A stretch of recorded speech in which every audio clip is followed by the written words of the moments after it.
ভারতের মতো দলের কোচ হয়ে এমন পারফরমেন্স দেবার পর গৌতম গম্ভীরকে নিয়ে সমালোচনা হবে, এটাই স্বাভাবিক। ঘরের মাঠে 2 টেস্ট সিরিজে হোয়াইট ওয়াশ হওয়ার পর বিসিসিআই যে এখনও তাকে কোচের দায়িত্বে রেখেছে, এটাও বিস্ময়কর। অবাক করা বিষয়, যখন তাকে সরানো নিয়ে বিভিন্ন মহলে গুঞ্জন, তখন আরও জোরালোভাবে গম্ভীরকে সমর্থন দিল বিসিসিআই।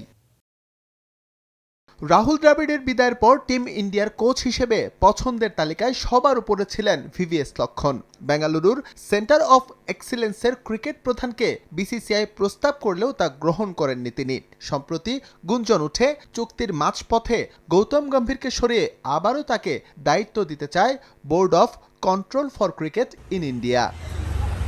যদিও গেল বছরের মতো এখনও বিষয়টি নিয়ে নীরব লক্ষ্মণ। ভারতীয় ক্রিকেট বোর্ড এতদিন চুপ থাকলেও এবার মুখ খুলেছেন বিসিসিআই সচিব দেবাজিৎ সাইকিয়া। তার দাবি, গৌতম গম্ভীরের উপর এখনও পূর্ণ আস্থা আছে বোর্ডের এবং ভিভিএস লক্ষ্মণকে নিয়ে যে গুঞ্জন, তার কোনো ভিত্তি নেই।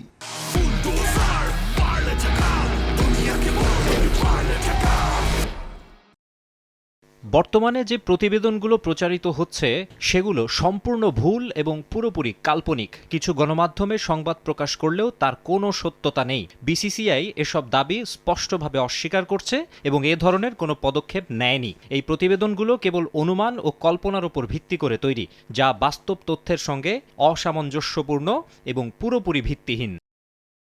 2024 সালে জাতীয় দলের কোচ হিসেবে দায়িত্ব নেয়ার পর এরই মধ্যে 10টি টেস্ট ম্যাচ হেরেছে ভারত। ঘরের মাঠে প্রথমে নিউজিল্যান্ড এবং সবশেষ সাউথ আফ্রিকার কাছে হয়েছে হোয়াইট ওয়াশ। এরপর থেকেই বিশ্বকাপ জয়ী সাবেক এই ক্রিকেটারের ভবিষ্যৎ নিয়ে শুরু হয় তীব্র সমালোচনা।